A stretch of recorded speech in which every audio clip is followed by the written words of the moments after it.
One. Hello, loves. Welcome back to UnDivorceable. Today's topic is very sensitive.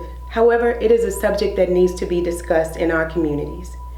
Today, you will hear the situations that happened between several gentlemen and how they were able to maneuver through toxic breakup relationships. Join us today. Hear what these gentlemen have to say. You may know someone who may need the information from this particular show. As always, we wish you love, peace, and togetherness.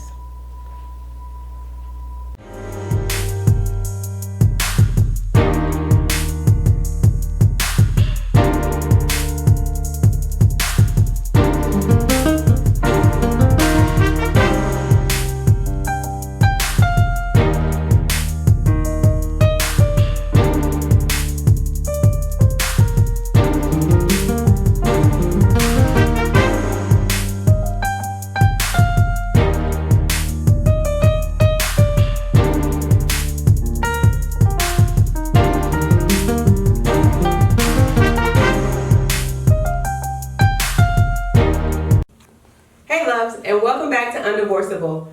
I'm your host Kitty. And I'm PJ. And today we have a wonderful topic for you, one that we feel is very, very important. Today we're going to be discussing in the boardroom how good fathers can have a voice with their children when it comes to divorce and or breakup. So today we have a plethora of gentlemen here who's going to speak to you about their circumstances, and we have a subject matter expert here who's also going to be able to dispel the myths of what you may think you can and cannot do, and also provide some resources for you. I would like for the panel to introduce themselves. Today we have... I'm Cory, Espie, owner of Team 350 Productions. Also, I have Team 350 Talent Camp, where I help incoming actors who want to get established in the business and understanding how to put resumes and audition pieces together. Also, I am a host of Fathers to Fathers, which airs on Wednesday nights at 8:30, 9:30. And just here to just give them a talk on. Excellent. I'm Gene Mason, Mason Productions, and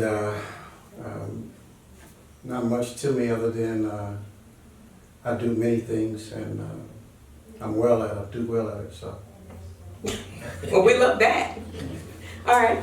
I'm Kirk, McCraw. I have been self-employed for 42 years. McCraw Construction, McCraw Enterprises, and Consulting, the McCraw Consulting. I'm the chairman of the board of a 47-year-old nonprofit that is Fathers and Mothers for Equal Rights. Actually, we changed the name from Fathers for Equal Rights to Mothers and Fathers for Equal Rights. Been the chairman of the board for a while, been a member there for 18 years. The organization is 100% volunteer run. We have probably 20 different attorneys that volunteer and consult and help people for free once they're a member of the organization and navigate through, set up a strategy, basically help people represent themselves in court after they've run out of money or didn't have enough money to actually afford a lawyer against some super law firm. Excellent. And we'd like to thank you all for coming to share your stories and your knowledge with us and our viewers. So today, we understand it is a very serious topic, and it's not one that we're going to make light of. We really are here to educate you and let you know that you are not alone in your situation. There are some things that you can do, and your situation is not just specific to you. Others have been through it ahead of you. So, Cory, when you think about your back in the day and your situation and you're going through, can you tell us a little bit about kind of how you went through your situation and what you felt like you could have gotten help with that could have helped your situation? Well, if you just really talk about the basis of when going through something, it's always finding the root issue of the first of the problem. So being at the age I was when things happened, I didn't understand what a root issue was. There wasn't ever even the vocabulary conversation that ever come near me. And what age was that? I was around about 20, no, I was 30. I was 30 years old. Wow. I was 30 years old at the time. And it was coming at a point where, I'm raising my family, trying to be his father, move toward trying to be a husband, make better decisions. At this time, my career is picking up, And I'm essentially doing a part of life I've never done before. So now I'm having to make adjustments I've never had to even think about being Right. possible. Right. So with it comes a lot of responsibility. And I always think about what Peter Parker's grandpa told me, with great power comes great responsibility. Right. I didn't understand that power. And sometimes we get in the position of taking advantage of it, and that's what I started doing. And ultimately, making those decisions cost me my family, and I had to stand in front of that. The one thing that I try to do, because I always preach to my kids, accountability. And so, the fact that I made this decision to step outside my relationship and do what I did, and I got caught, and essentially now my family's hurting, I knew I had to stand in front of it. And I knew it at that point. I didn't know what was going to happen after that, because things were separating. And I think that's one of the toughest things when you think about kids, is now when they're used to mom and dad being under one roof, now this is finna separate. So I essentially thought, well, let me get all of them out here. And I went to the house one day, and I pulled them out of the yard, and I sat in front of them, and I said, hey, Dad messed up. I'm going to be accountable for what I've done to now mess our family up. I don't know what's going to happen from this point, but the love is not going to change. It's just going to come from different places. Right. But I want y'all to understand that I'm here. I'm still here, Right. but I've messed up. Mom's hurt, and then I remember the last thing I told him before I walked off, always protect your mom. I'll be all right, and I'll figure this out. But she's hurting. You know what I mean? But if I would have had, at the point that my career started moving, somebody there to talk about decision makings and how they would affect me going from that point, I think I would have done a lot better. Because essentially I had a woman who sacrificed it all, even from a financial standpoint, to see me go obtain my goal and a dream that essentially I was making pennies on at first. And for a woman to do that and still carry the financial burden, and then you go out and do something like this, like, you got to be some fool. But I didn't see that. I couldn't fathom that, because I was in my own mix. I was in my way at that point.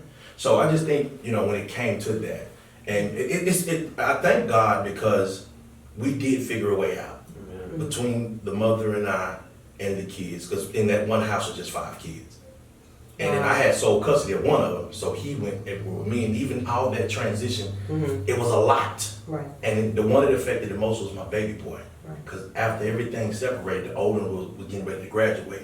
Soon he realized everything that I thought was normal and perfect is now broken. And you could see him act out, and I had to respond to that. So when you got to the point where y'all made the decision to where the division was going to be, when it came to making the moves through the legal system, how was that for you? How tough was that for you?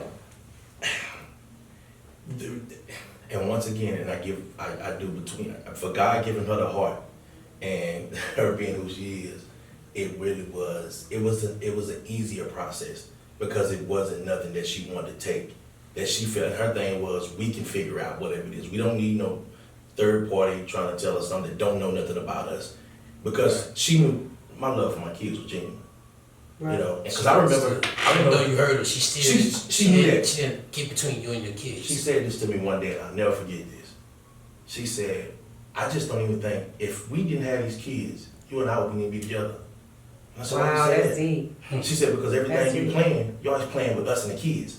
You don't even take me out anymore unless it's us and the kids. And I didn't think about that, y'all. I didn't. So even though that was a bad thing, it was one of the things I think helped us in the transitional process to where she didn't want to play. Like, she didn't have nothing to say to me. Like, when something would happen, like, and my kids were at a point of understanding, like, if they got some stuff, she would let it be known. And once I showed up, she would walk away. But she never used it against me. Wow, that's deep. You got the You one. don't fight. He got the world's greatest. World's greatest ex.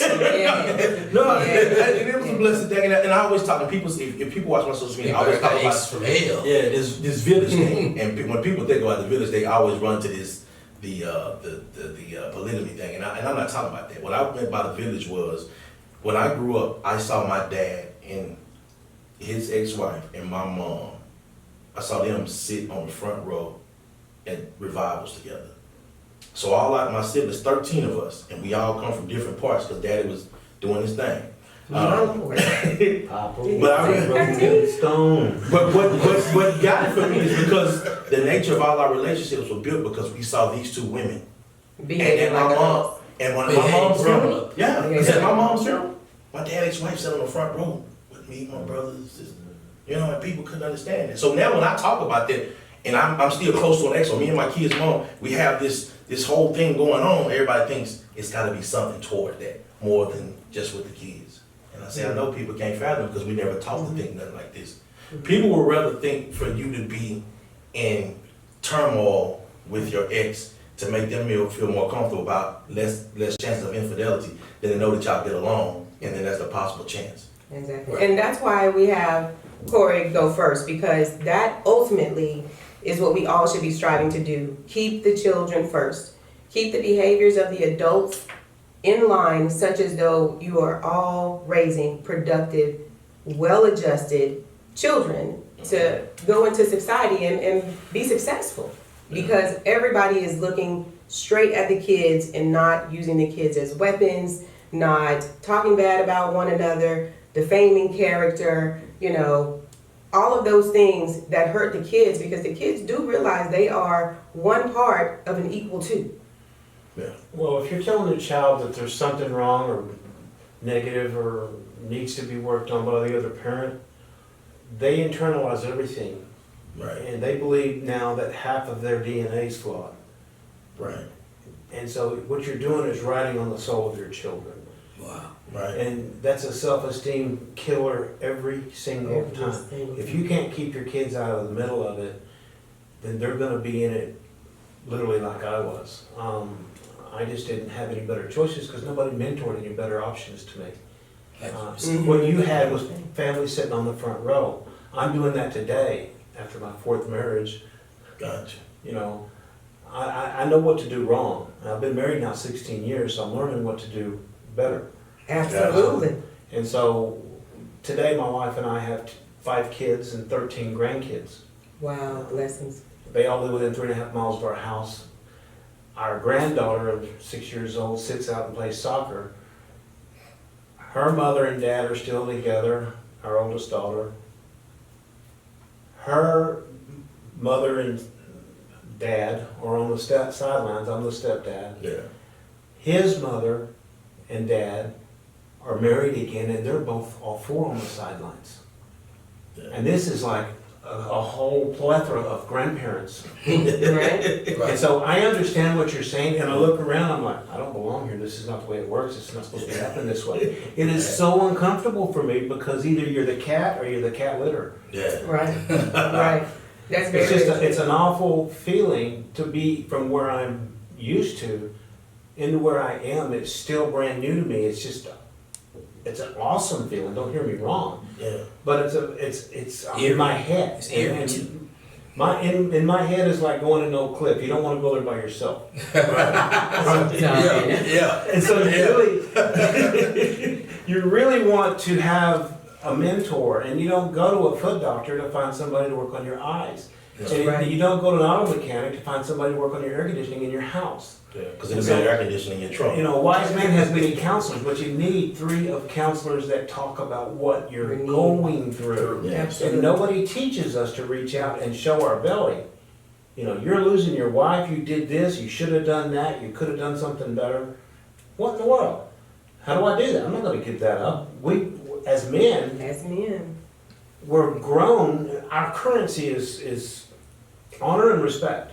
I can talk to you any way I want to, but my currency and your code is honor and respect. If I don't dishonor and I don't disrespect you, I can say just about anything with you and about you.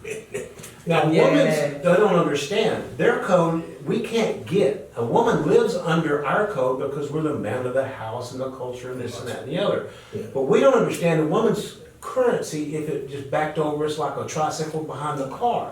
Wow. A woman's currency is going to be love and cherish. Mhm. Yes. If you love a woman, that is great. That is honor. That is, you know, what you do. Men love their woman, they take care of them. She feels cherished. You thinking you're honoring her. She's hearing you're cherishing her. Yeah. And the real mix of it, the reason these divorces get so dysfunctional, in my experience or my opinion, this is just Right. Oh, My feel free. generalization is Feel free. clear. We can argue about it all day long, but it's this marriage. Two people always told to come together under God's choice for you, just the only you. And you come together and you grow together as a family, and then you have this family, and it blows into this beautiful thing that makes shade. And everything under the umbrella of your family is just blessed by the Lord, and you live happily ever after. And that's the biggest crock I've ever heard in my life. Because it's not. If you understand your currency and she understands her currency, it's actually two deaths. You have to die to your need to be honored and respected by this woman. She has to die to her requirement that you love and cherish her at every moment by this man, because we're human. Yes. Yes. And it's about grace, And mercies. not necessarily in that order. But the point I'm trying to say is, she can't honor and respect you at every moment, and you can't cherish and love her every single thought of your process. And when you do something like you say, you stupid idiot, that's not cherishing and that's not honoring. Right. You don't come home at night because you worked on that and you didn't call, or else reasons. She doesn't feel honored and cherished. Now, what does she sound like? A man, when you get on his right nerve, he's gonna show you his warrior. It's either passive aggressive or right there in your face aggressive. A woman, her warrior comes out different. Sounds kind of like a car that won't start. I'm For a man, they don't get it. And the reason it sounds like that, in my opinion, is because you don't understand that you didn't come home. You didn't understand that you didn't call. You didn't understand that you said something in a way that didn't make her feel honored, loved, and respected. You say, honey, I'm sorry, and you come home for the next 3 months or 6 years, and she still brings up that one time that you didn't come home, or that you didn't do this or should have done that. And you're thinking, I honored you, I respected you, I came home every day, I said I was sorry, I've made amends. But you didn't hear it. Right. She didn't feel cherished and loved. All you really needed to do, in my opinion, multiple times, is tell her, honey, I'm an idiot. No man in his right mind would take a woman like you and treat her like that as much as I care and cherish you. Yeah. I am human. I am an idiot. I don't know what was going through my mind. I thought I was making money. I thought I was doing the right thing. I didn't think at all. Whatever it was, you heard that I don't care for you, and I'm not going to let that happen.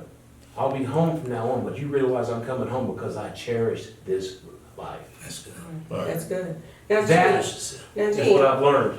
yeah, so you have a uniquely different story from Cory's, and that's exactly why we want you here, because Cory has the best case scenario of the situation, and we all we all would hope if the situation, because like great situation. exactly, so like Kirk said, you know, the whole goal and what most of us are raised to is it is a marriage unity, and it is before God, and you have all these bells and whistles, and you have the marriage, and you have the honeymoon, you have the kids, and you know, there's not a lot of information on how you're supposed to. So a lot of us are just doing what we saw the others do before us. Mm-hmm. So you're bumping your heads, but as we were, you know, talking before, there is a difference in rearing and being raised. As women, we are okay to express our feelings and talk to our friends. We're encouraged as young ladies to have these conversations. So we are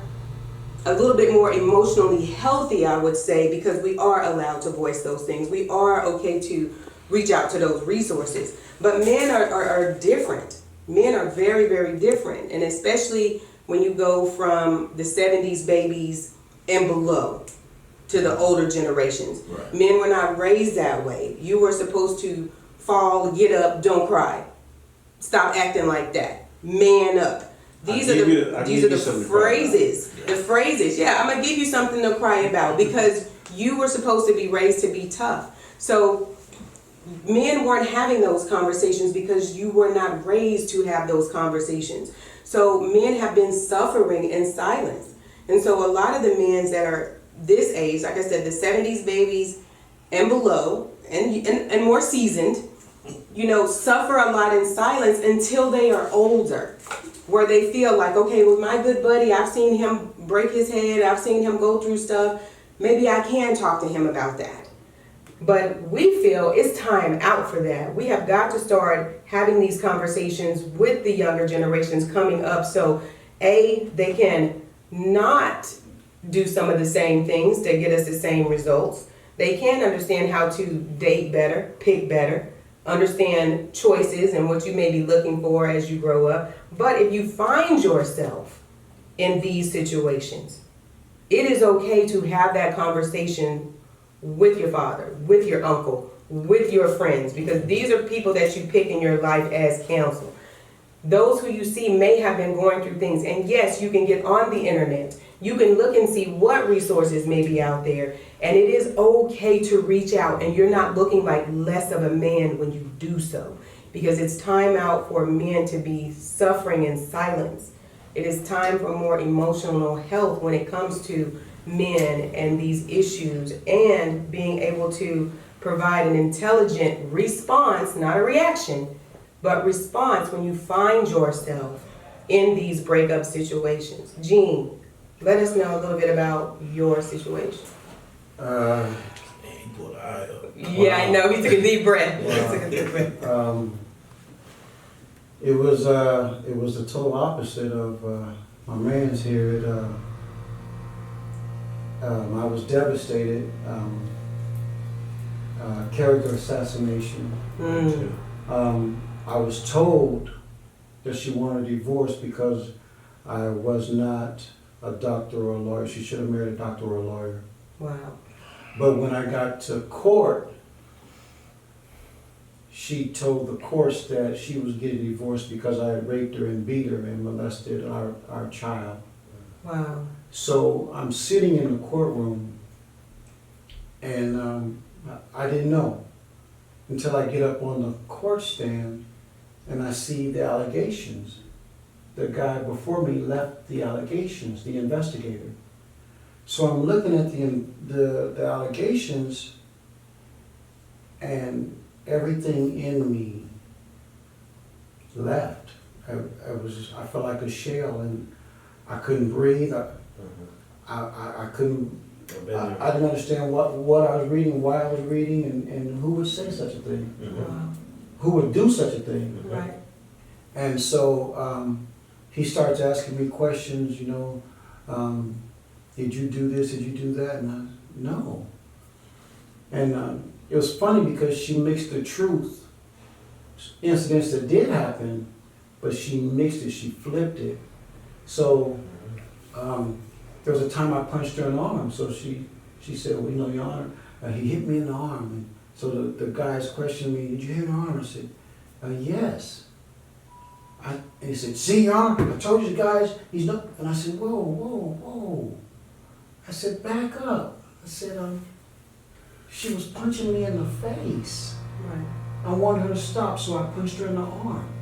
I didn't punch her in the face, I didn't punch her in the stomach. I just wanted her to stop. That was it. So then the guy moves, well, says here you kicked her in, you punched her in the leg. And I said, wait. I see what you're doing. I said, Your Honor, if you guys are not going to allow me to answer these questions, I'm not going to answer them because there's truth, but it's being mixed with lies. And so Good job. he allowed me to answer it, Right.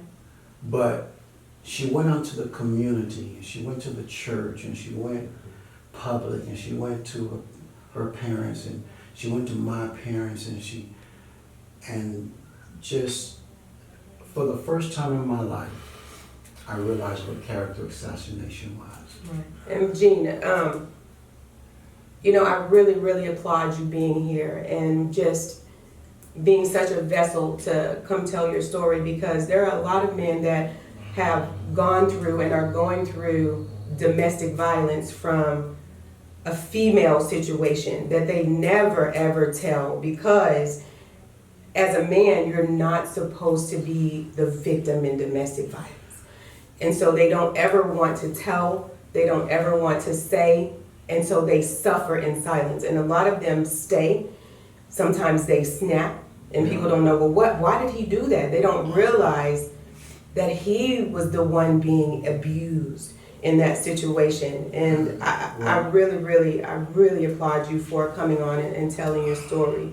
I watched several men, including my own father, be abused. There you go. And I remember asking Dad, telling Dad about it, and he said, boy, that's just the way women are, they're just crazy.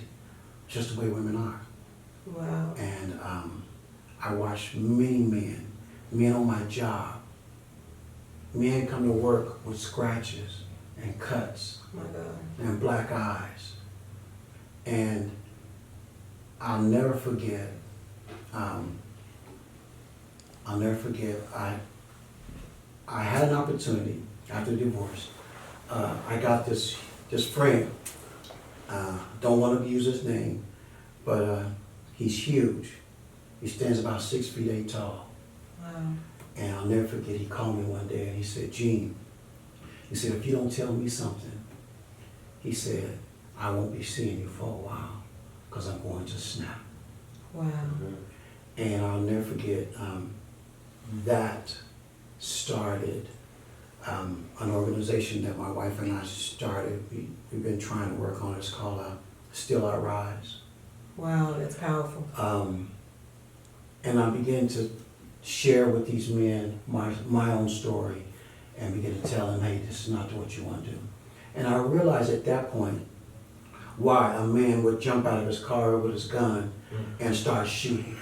I realized at that point why men at their work, at their job, because I worked at the post office, would just snap, crackle, and pop like a box of Rice Krispies because they've been mishandled, appropriated their trust, and they've been beaten not just mentally Right. and physically, but emotionally and spiritually and financially. Yes. And I remember I used to take jobs that were remote jobs because I lived in Alaska, and they paid 10 grand a month. And I remember coming home and there'd be nothing left in the bank account. Wow. And the bills ain't paid, the mortgage ain't paid, the car's behind, the lights ain't paid, there's no food in the kitchen. And all I could think was, where's the money? I get 14 of these calls a week. My Lord. So I understand when men are broken and when men are hurting. And I just talked to them. I haven't had much opportunity to establish the business side because I'm always counseling, I'm always talking, I'm always But your presence encouraging. is so powerful. Your So- presence is so powerful. But I sure wish you was around when I went through. yes. I was, I just didn't know. Yes. You know the Yeah. things. And that's it. You look familiar to me, actually. Well, he also is a recording artist as well. You bet, Mom. He didn't Yeah. he didn't mention that. He is an acclaimed jazz musician. He didn't mention that. You know the unique thing about listening to his story that I think gets ran over a whole lot is the fact that when those type of allegations come and you're talking about molestation and rape and assault, Mm-hmm. is that no matter what happens in court Man, to prove your innocence, man. it's still that court of public opinion Right. that you never get away from. Right. And I'm gonna jump in right there too because I'm having a hard time. social being quiet. media. Hey, this is the forum for us. This is the forum. This is why this is so important because I can just see the passion in everybody in here. And we get these calls all the time. Gene, you get these calls. Cory, I know you get the calls from your friends, but social media has also made this such a wretched situation in these breakups because It's not social it's media. not. Well, I'm saying I'm talking about the platform. The platform I'm talking about history. because most men, and I did my research before you came because I knew you was coming because I was gonna be ready. But most men are not going to go on social media and tell their side. They're not going to do it because of how they look, how they're going to look to the people. They're going to feel like they look weak. But women will go on there Social media. with toxic behaviors and do just what Gene said. They're going to defame your character. They're going to say all of these things, and part of it is not even true. But it's to get out there first and None of it's disparage true. the character. 10% Of of those it could people. be true. Yeah. But the 90 is not. And I remember a lady saying to me, I remember overhearing her tell my ex-wife, she said a half truth is a whole lie.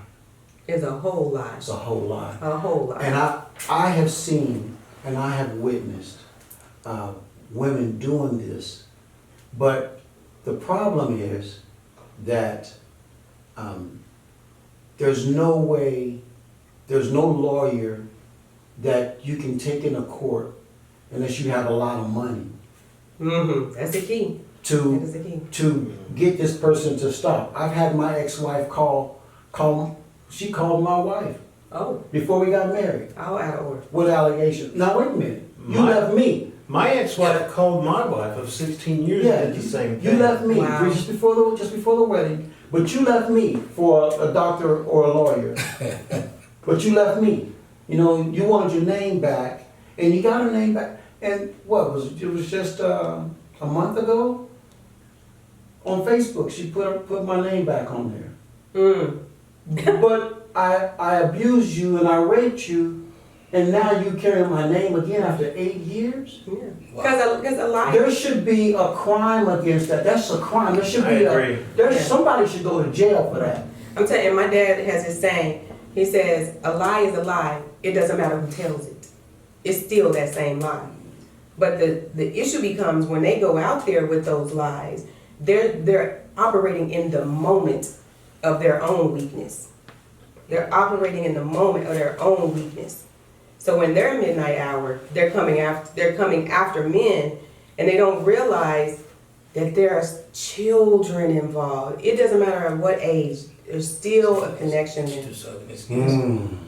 Please don't hear my heart as trying to one-up anybody.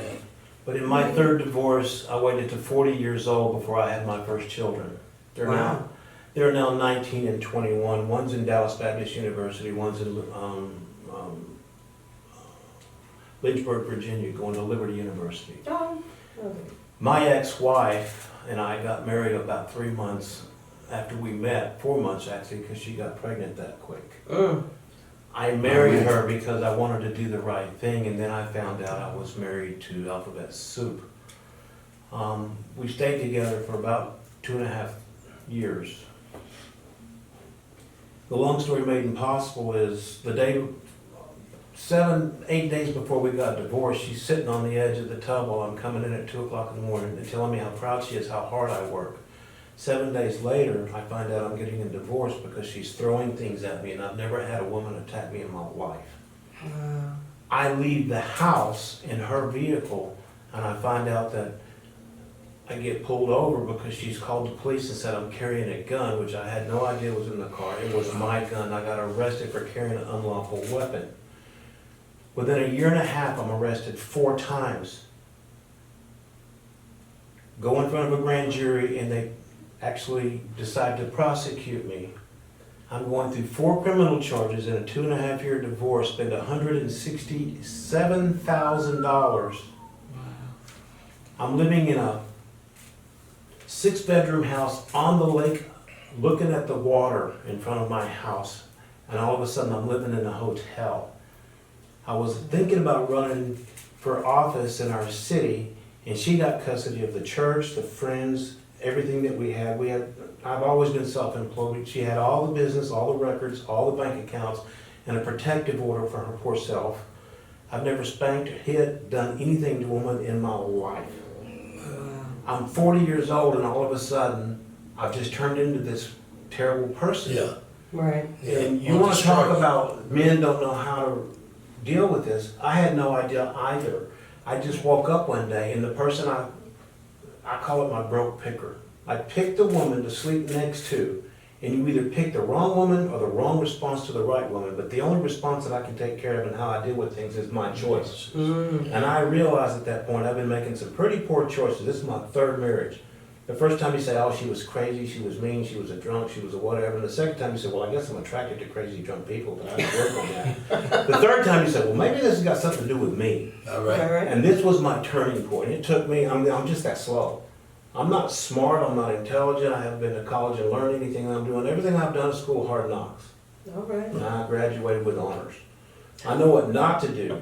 so many different ways I've learned what not to do. You're only left with a couple of good choices if you don't do all the things I've done. Right. So I find Mothers and Fathers for Equal Rights close to 19 years ago. Wow. After spending all this money and going through and having these legal battles that I'm having that are not resolved yet, I won 4 criminal trials with juries Wow. in Denton County, which is unheard of. Wow.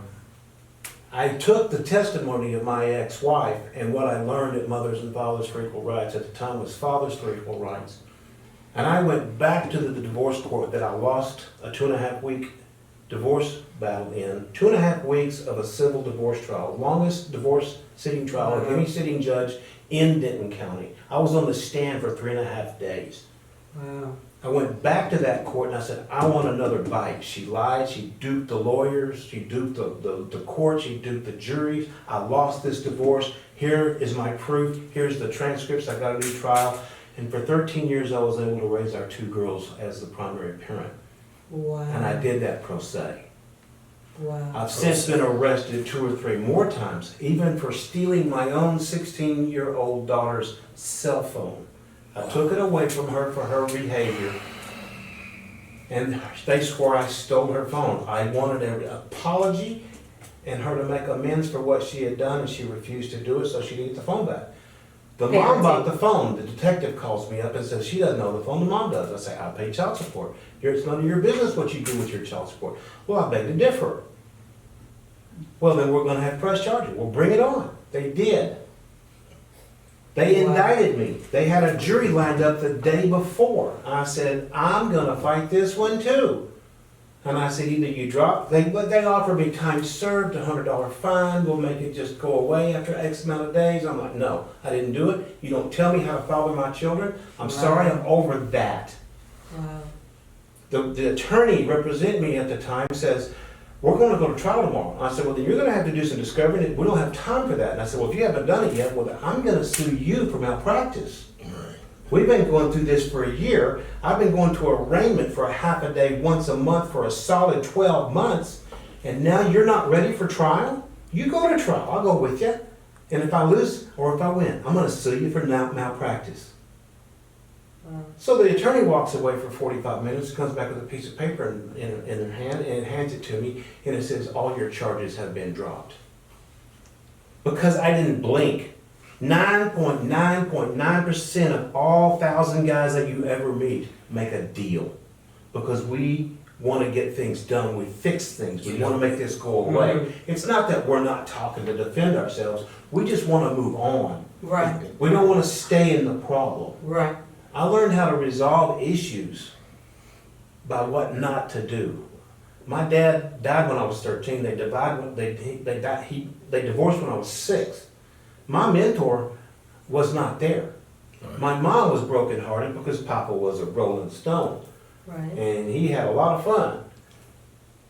My only idea of what men do is what I learned. And so you can't give what you don't have. You can't teach what you haven't been taught. You can't mentor what not. I had to father myself. I had to man myself. I had to learn. I've been in counseling longer than any of y'all been alive. Wow. And that is something that PJ, you bring to the table as well, and going through your situation, because you did grow up mainly with just your mom and your sisters and having to try and figure that out for yourself. Right, absolutely. There's no manual to it, especially if you don't have a role model or somebody, or mentor in front of you that you can lean on. And like you say, most guys, we don't talk to each other about, what this guy's doing over here in his family. We don't look at each other like that, because we always in competition with one another. They're gonna use it on you. They're gonna make some fun size, and you're gonna be sitting there making you're gonna be the butt of the joke. So basically, you just out there to yourself. But now we have people like yourself. We have voices. The information can get out, and I see more now, men are more apt to share with each other. Well, nobody tells us. You got a book that says you want to stay married for 100 years. There's 100 books out there telling you how to stay married. But there's a human factor involved. Both of them have to work it. And they tell you how to raise kids that are so successful that they're gonna run for president by their 40, but there's a human factor involved. Always. But nobody really understands how to go through a breakup or divorce. There's nobody that really understands when nobody wants to work together. I make a joke and I say it takes two people to get along and only one to argue. Right. I'm done. I can't. If somebody's gonna argue long enough, at some point or another, you're gonna say, stop that. And it's just, human nature, male or female. It's just good or bad. It just is what it is. If you put up with enough long enough, you're gonna respond unproductively. Right. But I think that thing comes from the conversation that as a man, and I'm 37 right now, the only thing I've always heard, even the older men around me, the more seasoned men say, two things. It's cheaper to keep her, and you don't want to go into that system fighting that woman.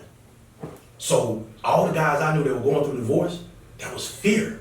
Because either they didn't have the money to, or they were told what was going to happen and how they were going to be drugged through the system. And then when I hear a story like this, it's more like, now I see why dudes are scared. Like I've been, like I said, I thank God that even in my bad decision, Yes. it didn't take me there. Yes. But I'm more thankful I can hear a story like this. And now, when we begin to build this thing up and really process and push this information out, we've really got a dialogue about how to stand up to this stuff and stand fast and really educate ourselves Right. with the resources. Right. Because that's what we lack it at. Right. Like now we talk about the things that are going through baby mama drama and child support and all this stuff. There's a lot of things as far as rights that men don't know we have. That's my whole thing.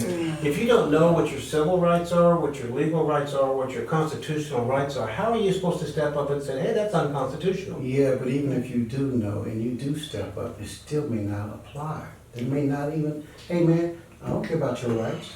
She gets the car, she gets the house, she gets the business, she gets the kids. In your experience, it's turning around. No, in my generation. Well, I agree with you there.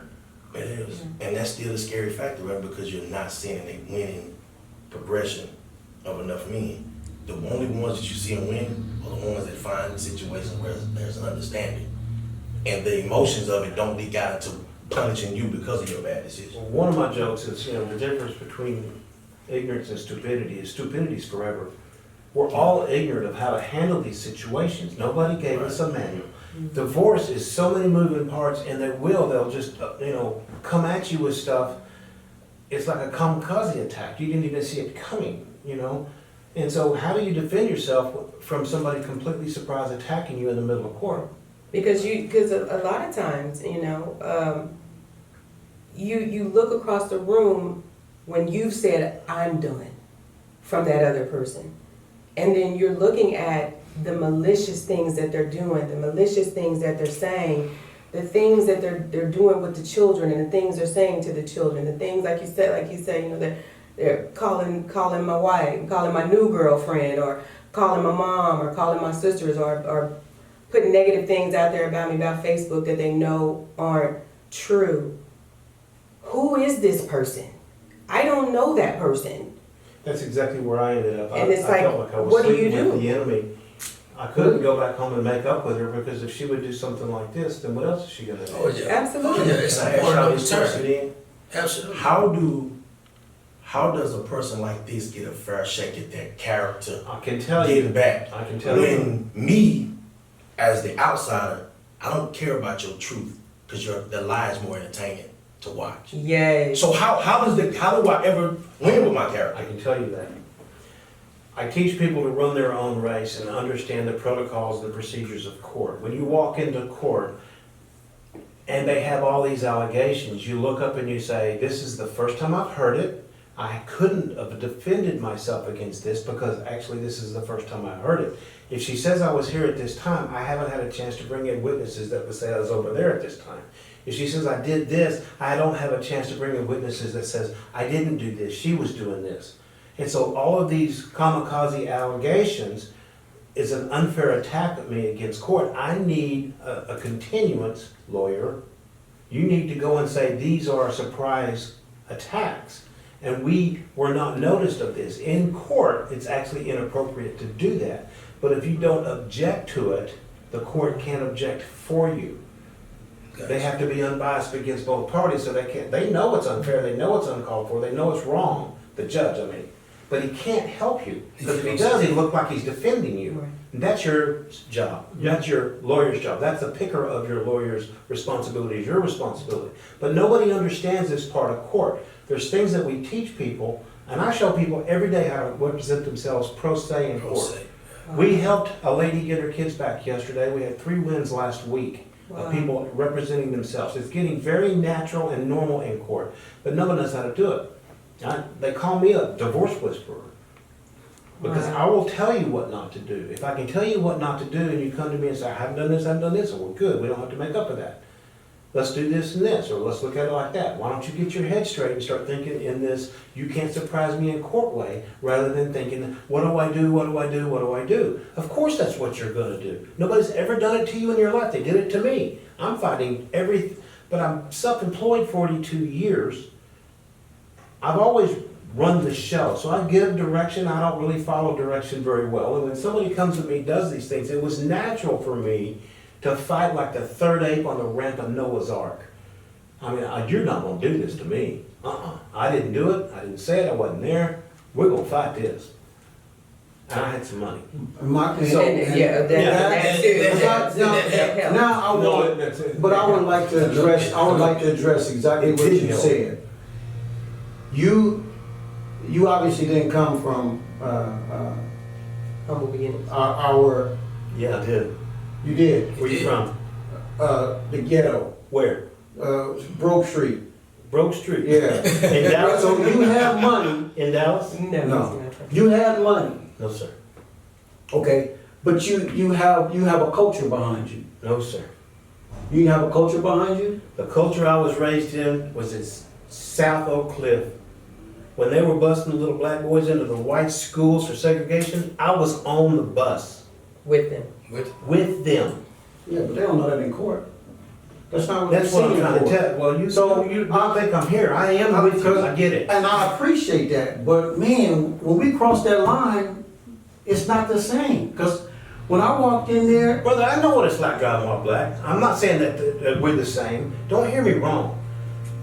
But I can help you. I can help you today and the people that you know I man, can you can help. help. Hey, look, mine is 8 years old. I'm still dealing with it. Mine's If you can help me with that would be astronomical. Believe me. Because I am seeing everything that she charged me with, everything I was charged Believe with, me, I can help you. she did it.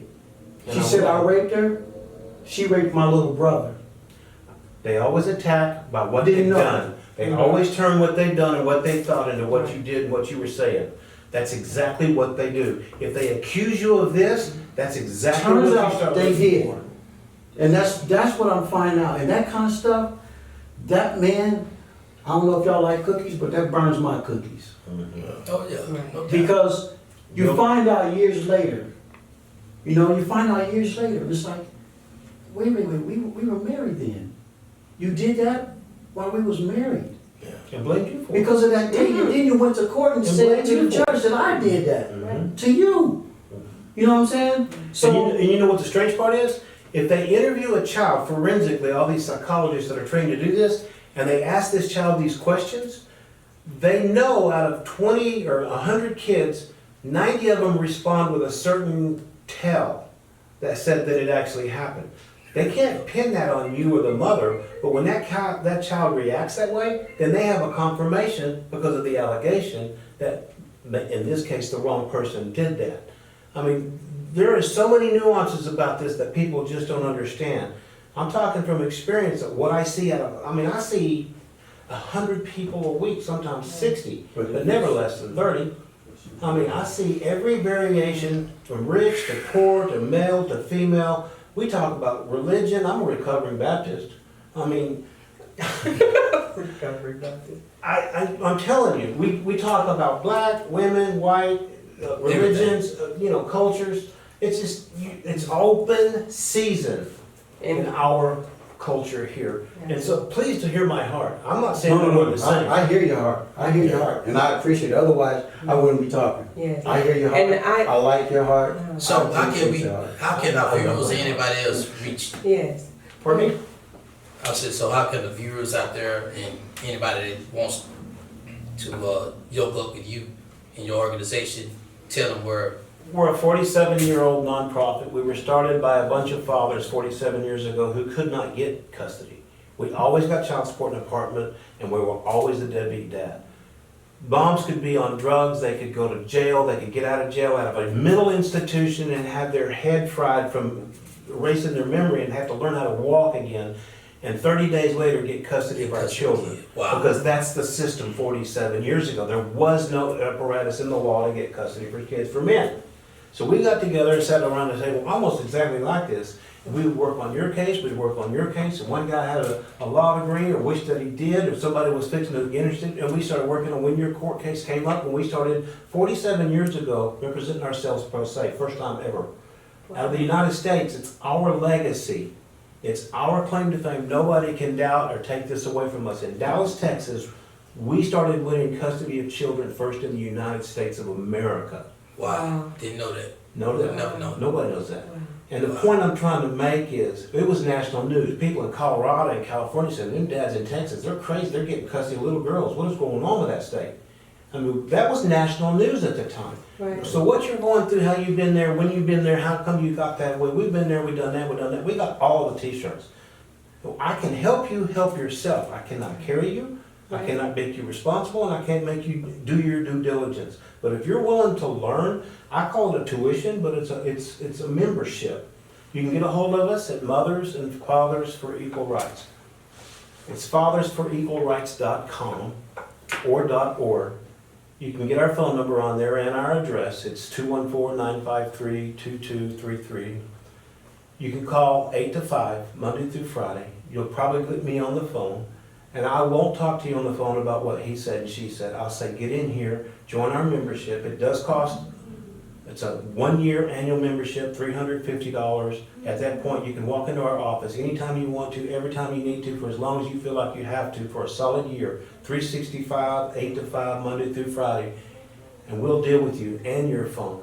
And if you sit around a table like this and listen to everybody that's going on, talk around Robin, you'll learn things, understand things, see things, hear things that you didn't even realize you didn't know.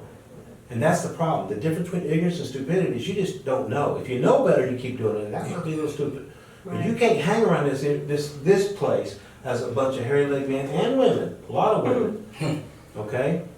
And we sit in there and talk, and everybody learns together. And we have lawyers that volunteer their time and come in and talk to you and give you what you need, legal paperwork. We can produce documents done by a professional document paralegal.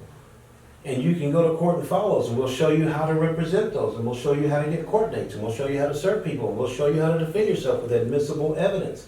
Perry Mason can't win without admissible evidence. Exactly. I love me some Perry And so, Mason back in the day. If you think you're up against a super lawyer or a super law firm, or you're up against a case when you're getting all these attacks and you don't know how to handle them, the lawyers that are there won't put any pressure on you to hire them. But if you wanted to hire one of them, they practice every single day, and their heart's in the right place if they're volunteering. Absolutely. And so if they're not doing what they said they were going to do, or charging you for things they couldn't get done when they said they could, we won't let them come around us. And so there is a weeding out process. Gotcha. And so I'm the chairman of the board of Mothers and Fathers for Equal Rights. It's fathersforkids.com, the number 4 kids. Fathers, plural, the number 4, kidsplural.com or org.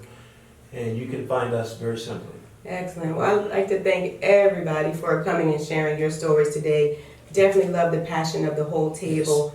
This has been not only informative for me as a mom of sons, it has just been heartwarming just to get the message out. And we do want you guys to know that one day something may happen in your life and you may be blessed with Cory's story, or you may find yourself in a situation with Jean's story or Kirk's story or even PJ's story. We just want you to know that there is assistance, there is a resource out there that is available for you. Reach out. You don't have to tell anyone, but you do have to reach out to someone to help you in your situation. So, as always, love, we wish you love, peace, and togetherness. Amen. We'll see you next time.